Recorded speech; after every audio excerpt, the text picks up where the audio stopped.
Hello everyone, welcome back to Saksham family. और इस video के अंदर हम डिस्कस करेंगे सक्षम प्रैक्टिस सेट 690 को। कंप्यूटर और रीजनिंग के क्वेश्चन हम इन वीडियोस के अंदर डिस्कस करते हैं। और क्वेश्चन आपके पास यहाँ पे जो स्टार्ट होता है वो होता है माउस के आविष्कार से। काफ़ी समय से आप लोगों ने ऐसे क्वेश्चंस आपको मिले होंगे, और देखिए कुछ ही चीज़ें होती हैं जो एग्जाम में काफ़ी बार पूछी जाती है। उनमें से एक क्वेश्चन ये होता है, माउस का आविष्कार किसने किया था। और आप लोग जानते होंगे, जो लोग नहीं जानते उनके लिए मैं बता दूं, ये डगलस साहब ने जो है यहाँ पे माउस का आविष्कार किया था। इसे थोड़ा सा आपको ध्यान रखना है, ठीक है। सेकेंडरी यहाँ पे थोड़ा सा इसको आप ध्यान रखिएगा। ईमेल की जब हम बात करेंगे तो हम बात करेंगे किसकी? टॉमलिंग की, ठीक है। क्वेश्चन आ जाता है एग्जाम में, ईमेल के जनक कौन है? तो रे टॉमलिंगन। बिल गेट्स और पॉल एलन, ठीक, ये दोनों के दोनों आपके किसके हैं? ये माइक्रोसॉफ्ट वाले हैं। 1975 में माइक्रोसॉफ्ट बनाई गई थी, आपको पता होगा। बिल गेट्स इसके संस्थापक, पॉल एलन इसके सह संस्थापक, ठीक है। तो इसमें ज़्यादा आपको क्या बताऊँ, इसमें यही चीज़ें जो एग्जाम के लायक होती हैं और एग्जाम में पूछी जाती हैं। आगे बढ़ेंगे, और निम्न में से कौन सी चौथी पीढ़ी की मोबाइल तकनीकी है? और अगर आप एक चीज़ ध्यान देंगे, देखो GPS, ये GPS वगैरह, ये HSC MP, ये सभी, ये अगर आप चीज़ में ध्यान देंगे, अगर आपने 3G के बारे में सुना है, ठीक है ना, 3G। इस 3G के जस्ट बाद आया था LTE, ठीक। और इसको क्या बोला जाता है? Long term evolution. बेसिकली ये आपका 4G की तरफ हम स्विच करते हैं, जिसके थ्रू आप जो है म्यूज़िक डाउनलोड कर सकते हैं, वीडियो वगैरह डाउनलोड्स कर सकते हैं। तो वही बेसिकली इसका नाम था, और इसको हम क्या बोलते हैं? LTE। आपने अक्सर मोबाइल में भी देखा होगा, ठीक है। तो इस चीज़ को थोड़ा सा आप ध्यान रखिएगा। आगे बढ़ेंगे क्वेश्चन 89 की तरफ, 88 की तरफ।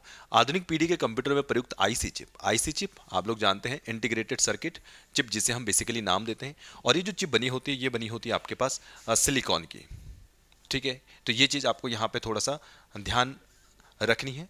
और कभी कभार एग्जाम में क्वेश्चन पूछ लिया जाता है कि भैया किसने बनाई थी ये चिप, तो उनका जो नाम आता है वो आ जाता है आपके पास, जे किल्वी। तो इस चीज़ को थोड़ा ध्यान रखना। आगे चलेंगे, 89 क्वेश्चन की तरफ बढ़ेंगे। और निम्न में से कौन से विकल्प वायरलेस प्रौद्योगिकी के लिए उदाहरण नहीं है? तो वायरलेस मतलब जहाँ पे आप विदाउट वायर के जो है आप कम्युनिकेशन कर पाते हैं। और इसके आप जानते होंगे यार, ब्लूटूथ में तो वायरलेस वायरलेस होता है ना, बिना वायर के होता है। वाईफाई आपने देखा होगा, ये भी बिना वायर के होता है। वाई मैक्स भी एक इसी टाइप से हम क्या करते हैं, जो हमारे कंप्यूटर होते हैं उन कंप्यूटर को अटैच करने के लिए एक टेक्नोलॉजी होती है। जैसे सिंपल जैसे वाईफाई होता है, वैसे आपके पास वाई मैक्स होता है। तो इन सभी में आपके पास क्या होता है, जिनमें वायर नहीं होती, बिना वायर के आप कम्युनिकेशन करते हैं। एक इसमें आ जाता है सिंपल सा, जो हमारे पास टेलीफोन होता है, पारंपरिक टेलीफोन, वायर उसके अंदर हमें मिलती है, ठीक है। तो इस चीज़ को यहाँ पे ये वाला क्वेश्चन अक्सर पूछा जाता है, ये वाला क्वेश्चन ना, वाई मैक्स के बारे में भी थोड़ा ध्यान रखना आप लोग। 90 क्वेश्चन की तरफ। और यहाँ पे कुछ आपके पास फुल फॉर्म दे रखी है। फुल फॉर्म में आपके पास अगर आपको ध्यान होगा तो भैया जो हमारे पास FTP होती है, फाइल ट्रांसफर प्रोटोकॉल, बिल्कुल सही बात है। हमारे पास कुछ सेट ऑफ रूल्स होते हैं इंटरनेट में, और उन सेट ऑफ रूल्स में हमारे पास जो प्रोटोकॉल्स यूज़ होता है उसे हम FTP कहते हैं, जो कनेक्शन बिल्डअप के काम आता है। PDF पर्सनल डिजिटल असिस्टेंट हम इसे कहते हैं। जैसे हमारे पास सिंपली कंप्यूटर्स होते हैं, ऐसे आपके पास जैसे टैबलेट होते हैं छोटे छोटे से, उसी में आपका PDF भी आ जाता है ना, पर्सनल डिजिटल असिस्टेंट हम इसे नाम देते हैं। इसी टाइप से आप ICT, इसकी फुल फॉर्म होती है इंफॉर्मेशन कम्युनिकेशन टेक्नोलॉजी। हाँ, अगर आप इसकी तरफ आएंगे तो GUI। यहाँ पे ये सुमेलित नहीं है, क्योंकि ये GUI का मतलब होता है ग्राफिकल यूजर इंटरफेस, ठीक है। तो बाकी यहाँ पे सही है, ग्राफिकल आपको यहाँ पे लिखना था, ये ग्रुप नहीं होता है। तो ये यहाँ पे डी इसका आंसर बन जाता है। आगे चलते हैं, और अब इसमें आपके पास कुछ रीजनिंग के क्वेश्चन है, ठीक है। इसमें कुछ ज़्यादा था नहीं, कुछ आसान ही क्वेश्चन है, ज़्यादा टफ नहीं है। अब क्वेश्चन आपके पास जैसे बोला गया है, आप उसके अकॉर्डिंग चलेंगे। Hello hello hello. क्वेश्चन बोल रहा है कि एक व्यक्ति 12 किलोमीटर उत्तर की ओर चलता है और फिर 15 किलोमीटर पूरब की ओर चलता है, ठीक है। ऐसे क्वेश्चन मैंने अक्सर इस टाइप से करवाए हैं। कैसे? एक व्यक्ति 12 किलोमीटर उत्तर की तरफ चलता है, तो मतलब इसको सिंपली आप लिखेंगे 12 किलोमीटर नॉर्थ, ठीक है। फिर वो 15 किलोमीटर पूरब की ओर आता है, यानी इसको लिखोगे प्लस 15 किलोमीटर, कितना है? 15 है। आप लिखोगे इसके 15 ईस्ट। फिर उसके बाद वो 15 किलोमीटर पश्चिम चलता है, तो आप इसको लिख सकते हैं -15 वेस्ट। और फिर उसके बाद वो 18 किलोमीटर दक्षिण की ओर चलता है, तो यानी दक्षिण का मतलब क्या हो जाता है आपके पास, ये साउथ डायरेक्शन में चलेगा, और माइनस आप इसको 80 लिखेंगे साउथ डायरेक्शन में। अब आप कुछ ये करने वाले हो, क्या करने वाले हो, 15 ईस्ट से 15 वेस्ट ये कैंसिल हो जाता है। आप लोग जानते हैं ईस्ट और वेस्ट के बीच में ही हमेशा कनेक्शन बनता है, यानी एडिशन और सब्ट्रैक्शन होगा तो ईस्ट और वेस्ट का होता है, ठीक है। और इसी टाइप से अगर आप ध्यान देंगे, इस 18 से 12 को अगर आप माइनस करेंगे तो आपको मिलेगा यहाँ पे 16, यानी यहाँ पे 6 इसका बेसिकली आंसर आ रहा होगा, वो भी नॉर्थ डायरेक्शन में। नहीं, नॉर्थ नहीं आएगा, 18 आएगा, ये साउथ डायरेक्शन में आ रहा होगा। लेकिन अभी डायरेक्शन नहीं पूछिए, दूरी पूछिए, तो इसका मतलब यहाँ पे 6 किलोमीटर आपके पास यहाँ पे आंसर बन जाता है। बाकी आप अपने अकॉर्डिंग करते रहिएगा जैसे बनाते हैं। यहाँ से ऊपर 6 लेके जाना, फिर उसको पूरब की तरफ उसको क्या कह सकता हूँ, उसको मोड़ देना, फिर उसके बाद उसको डायरेक्शन उसका दोबारा से चेंज कर सकते हैं आप। आगे बढ़ेंगे क्वेश्चन की तरफ। 92 क्वेश्चन है आपके पास। यदि किसी माह का तीसरा दिन सोमवार है तो उसी माह के 21वीं तारीख से 5वें दिन कौन सा होगा। अब ऐसे क्वेश्चन के लिए देखिएगा, अब इसमें बड़ी कन्फ्यूजन होती है। कोई समझता है यार कि मैं 21 से ही वन काउंट करना करूँ, इसका मतलब ये हो जाता है 21 से 5वां दिन। 21 से 5वां दिन मतलब एक 22वां होगा, एक 23वां होगा, फिर 24वां होगा, 25वां होगा और 26वां होगा। यानी यहाँ पे 26वें दिन के बेसिकली बात कर रहे हैं, ठीक है। कौन से दिन की? 26वें दिन की बेसिकली बात कर रहा है। अब यहाँ पे आपको ध्यान ये रखना है कि यार क्योंकि ये तीसरे दिन से स्टार्ट हो रहा है, तीसरा दिन इसका सोमवार था, तीसरे दिन से स्टार्ट हो रहा है, तीसरे दिन आपके पास सोमवार था, इसलिए 26 से पहले 3 माइनस कर लो। 26 से 3 माइनस करोगे तो आपको मिलेगा यहाँ पे 23, और 23 मिलने के बाद इसमें विषम दिन आप निकाल लो।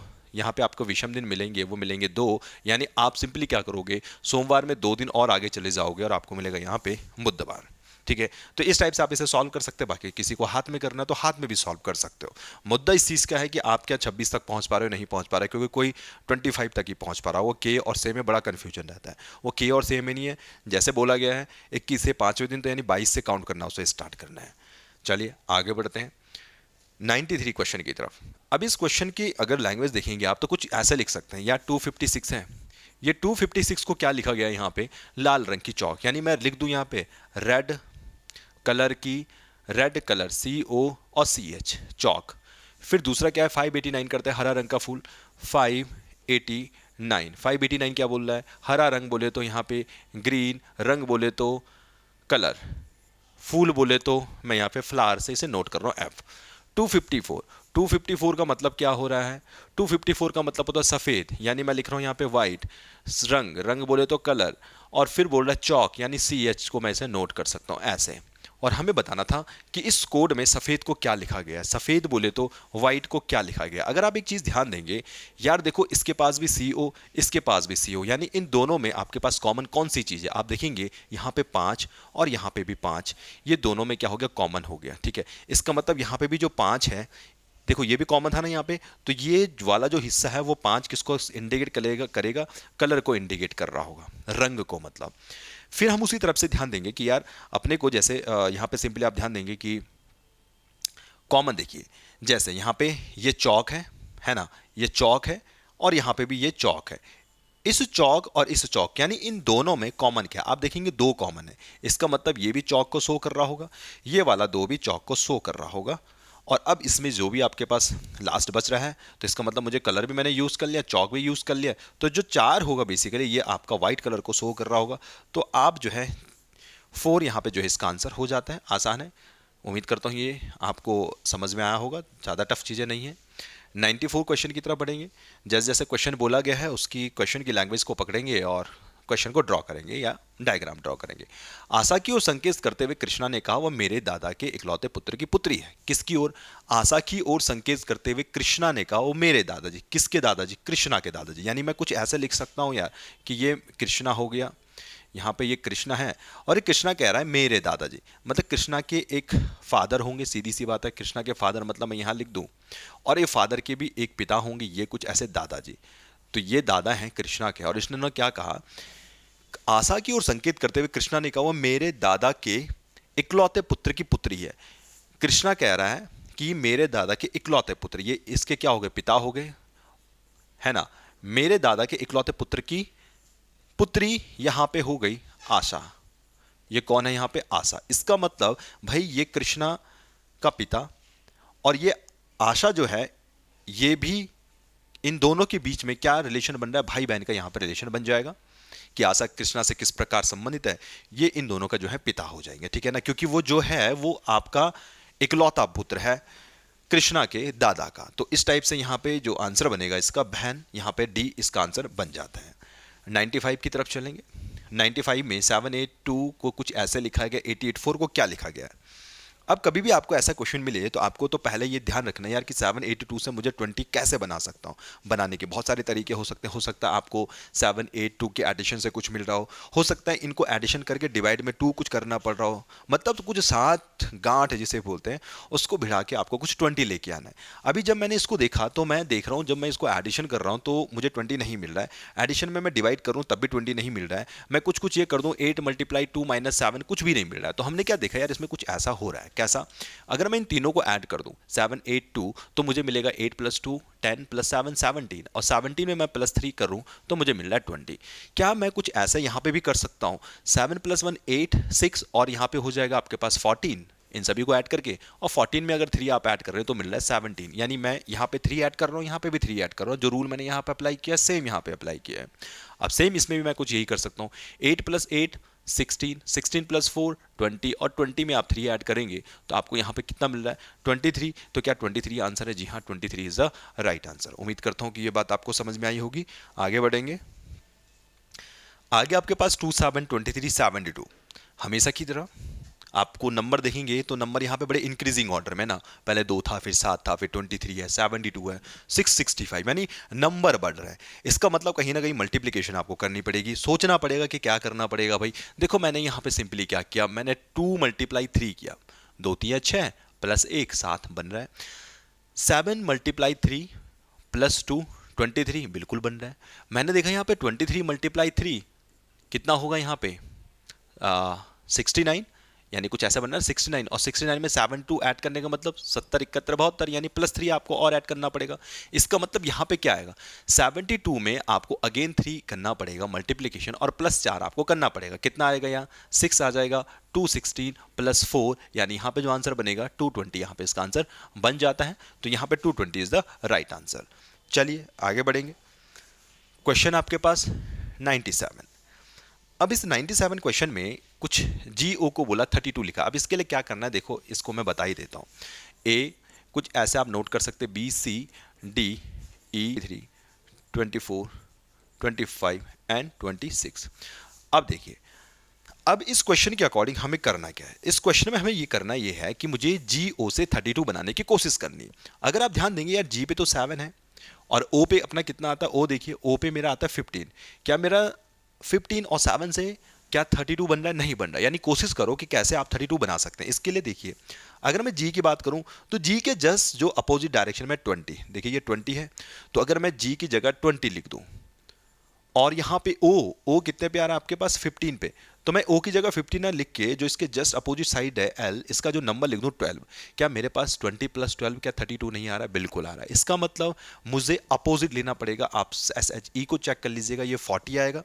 टी एच ई के केस में क्या होगा, देखिए यहाँ पे टी कितना आता है, ये टी है आपके पास 20 पे, यानी इसके जस्ट अपोजिट वाला हमें लेना पड़ेगा 7, यानी टी की जगह लेना पड़ेगा 7।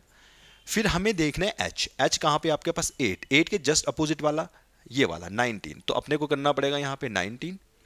और फिर हमें देखना पड़ेगा ई, और ई अगर ध्यान देंगे ये 5 है और ई के जस्ट अपोजिट है 22, इसका मतलब अपने को क्या करना पड़ेगा यहाँ पे 22 करना पड़ेगा। ठीक, तो अब देखेंगे आप इनको ऐड कर लीजिए, 9 + 2 11 + 7 18 और यहाँ पे आ जाएगा 4, यानी 48 यहाँ पे बेसिकली इसका बनेगा। तो इस टाइप से बेसिकली आपको इस क्वेश्चन के बारे में सोचना था। चलिए आगे बढ़ेंगे। क्वेश्चन कुछ कुछ अच्छे लेवल का क्वेश्चन है। देखिए क्वेश्चन क्या बोल रहा है, एक पंक्ति में ए का आगे से 15वां स्थान है, ये कोई पंक्ति है ऐसा, और जो ए है वो आगे से इसका 15वां स्थान है, यहां से इस पोजीशन में आपके पास है ए। फिर इसने क्या कहा, बी का पीछे से 20वां स्थान है, पीछे से बोले तो कहीं यहां से बी का जो पीछे से होगा ये 15वां स्थान होगा बी का, ए का आगे 12वां 20वां। ओके, तो ये है आपके पास 20, तो 20 पे है आपके पास बी। इतनी बात सभी को क्लियर होगी। फिर इसने कहा कि भाई जो सी है वो आगे से 21वां स्थान है, यानी सी का यहां आगे से ये 21वां स्थान होगा किसका, ये है आपके पास सी। ये बात भी सभी को क्लियर होनी चाहिए। अब क्वेश्चन के अकॉर्डिंग अगर आप चलेंगे, क्वेश्चन कह रहा है हमें बताना था सी और बी के बीच में, और ए अपने को पता है, ये क्या बोल रहा है ए और बी के बीच में कौन है, सी है। ये देखिए पहले ए और बी के बीच में सी है ना, ठीक है। ए सी से कितने आगे है, आप देखेंगे 16 17 18 19 20 और फिर 21, यानी 15 से 6 आगे क्या है आपके पास 21, है ना। सी कितने आगे, 6 आगे है। अब देखिएगा जितने इसने कहा ना ए और बी के बीच में सी है, इसका मतलब ए और सी के बीच में कितने लोग हैं, 1 2 3 4 5, यानी 5 लोग हैं यहां पे ए और सी के बीच में। इसका मतलब 20 से बी और सी के बीच में भी आपके पास 5 लोग होने चाहिए, 1 2 3 4 5, क्योंकि जब 5 यहां पे होंगे और 5 यहां पे होंगे इन दोनों के बीच में, तो तभी तो 21 इन दोनों के बीच में आएगा। बात समझ में आ रही है। मतलब इसने क्या कहा, इसने कहा है ए और बी के बीच में आपका है सी, तो हमें बताना था सी और बी के बीच में कितने लोग बैठे हैं। तो मैंने क्या कहा, मैंने सिंपली कहा यार ये ए है और इसने कहा ये बी है और ए और बी के बीच में सी बैठा हुआ है। तो मैं क्या कह रहा हूं, इन दोनों के बीच में अगर ये बैठा है तो 5 लोग जो होंगे इनके बीच में होंगे यहां पे, और 5 लोग जो होंगे इसके बीच में होंगे यहां पे, तभी तो बीच का पॉइंट निकलेगा ना भाई। तो मैंने ऐसे ही इसको बीच का पॉइंट ऐसा निकाल दिया है। तो इसका मतलब यहां पे आंसर कितना आना चाहिए, ये 5 आना चाहिए। ठीक है ना। उम्मीद करता हूं ये बात समझ में आई होगी। काफी अच्छा क्वेश्चन है। आज के पेपर में जो करने लायक क्वेश्चन था वो एक यही था जिसमें थोड़ा बहुत आप दिमाग लगा सकते थे। बाकी क्वेश्चन आसान है इसमें, बाकी और टफ नहीं है इसमें कोई क्वेश्चन। 99 की तरफ चलेंगे। और एक लंबवत दर्पण में देखने पर घड़ी 8:30 का समय दिखाती है, तो सही समय क्या होगा। देखिए अब इसको करने के लिए बहुत सारे तरीके हैं। एक तरीका जो मैं कोई ट्रिक से नहीं कहता हूं, मैं क्या कहता हूं, मैं कहता हूं भैया ये आपके पास घड़ी है ना, ये घड़ी है, ये 12 बज रही होंगी और घड़ी में 8:30 का मतलब ये है कि घड़ी की जो सुई होंगी, देखो यहाँ पे 11 हो गया, ये 12 हो गया, यहाँ पे नहीं मतलब ये 11 होगा, यहाँ पे 10 होगा, यहाँ पे कहीं 9 आ रहा होगा, यहाँ पे 8 होगा, और एक्चुअल में जो घड़ी होगी वो 8:30 बजे का समय दिखा रही है ना। तो आर वाली सुई देखो, आर वाली सुई कहाँ होगी, वो 8 से आगे की तरफ होगी ना, कहीं इधर होगी। तो अब देखो 12 से कितने पीछे हैं, 12 से आप देखोगे यार 1 घंटे 2 घंटे 3 घंटे और 3.5 घंटे, तो आपको इस तरफ भी 3.5 घंटे आ जाना, यानी 1 2 3 और इस तरफ, यानी कहीं ना कहीं वो जो सुई होगी वो 3 से आगे होगी। तो 3 से आगे का मतलब क्या 3.5 नहीं हो जाएगा, तो 3.5 यहाँ पे आंसर हो जाता है। बहुत आसान है, कोई ज़्यादा टफ नहीं है। काफ़ी बार क्वेश्चन करवा चुका हूँ, जिसने नहीं देखा है मैराथन वाला वीडियोस देख लेना, वहाँ पे मैंने क्लॉक के बहुत सारे कॉन्सेप्ट बताए हुए। ठीक है, इस वीडियो के अंदर बस ये चीज़ ध्यान रखो कि कैसे यहाँ से अगर आपको इतना पीछे जाना है तो इस तरफ आ जाओ। बाकी कागज़ वाला भी होता है, जिसको नहीं आता भाई जब क्वेश्चन आ जाए तो कागज़ के पीछे देख लो, 3:30 8:30 बना दो और कागज़ के बैक साइड में देख लो, वो आपको दिखेगा घड़ी 3:30 पे। हमें दिया 8:30, हाँ तो वो दिखाएगा आपको 3:30। तो ऐसे आप क्वेश्चन को सॉल्व कर सकते थे। आज का लास्ट क्वेश्चन में है भाई, आपके पास 5 विद्यार्थी हैं और 5 विद्यार्थी हैं। अब देखो 5 विद्यार्थी का मतलब कैसे बनाओगे, देखो मैंने कुछ इसको ऐसे बनाया, लेकिन आप बोलोगे तो मेरे पे 4 ही विद्यार्थी हैं। तो इसने क्या बोला कि 5 विद्यार्थी हैं, वो एक वृत्ताकार एक दूसरे के सामने सामने बैठे हुए हैं। ठीक है, ए और डी के बीच में ई है, तो मैंने क्या किया, मैंने ए को यहां बिठा दिया और डी को मैंने यहां बिठा दिया। ए और डी के बीच में ई है। अब देखो ए और डी के बीच में ई है, मतलब ई यहां भी हो सकता है, ई यहां भी हो सकता है। अब क्वेश्चन के अकॉर्डिंग चलो, इसने क्या कहा, बी के दाईं ओर ए है, बी के दाईं ओर बोले तो भाई मेरे पास बी के दाईं ओर ए है। ओके, बी के दाईं ओर ए का मतलब यार जो व्यक्ति है वो आगे की तरफ मुंह करके होगा तो उसका दायां हाथ इस तरफ होगा, जाहिर सी बात है। तो मतलब बी एक्चुअल में यहां पे होना चाहिए, इसका मतलब यहां पे जो ई होगा वो इस डायरेक्शन में होगा। क्लियर। अब हमें बताना है कि बी के बाईं ओर कौन है, तो आप देखोगे यार बी का जब दाहिना इधर है तो बायां इस तरफ होगा ना, तो बी के बाईं ओर है डी, तो डी यहां पे ऑप्शन नहीं है। इसका मतलब यहां पे अभी हमने एक व्यक्ति को छोड़ा हुआ था, और छोड़ा हुआ कौन सा था, सी वाला। इसका मतलब कहीं ना कहीं जो सी होगा वो यहां पे होगा। ठीक है ना, क्लियर है बात। इसने एक दूसरे के आमने सामने बैठे हैं ना, एक दूसरे के आमने सामने, और व्यक्ति कितने थे, केवल 5 थे, तो 1 2 3 4 5। ठीक है, तो इस टाइप से सी यहां पे जो है इसका आंसर हो जाता है। थोड़ा सा ध्यान रखना, क्योंकि डी आंसर नहीं है, इसलिए यहाँ पे जो आंसर बनेगा वो बनेगा सी, क्योंकि मैंने सी वाले को नहीं बिठाया था अभी तक। उम्मीद करता हूँ कि ये बात आपको समझ में आई होगी। आज के इस वीडियो में इतना ही, हम मिलेंगे एक और नई वीडियो के साथ। तब तक के लिए bye bye, take care and thanks to all.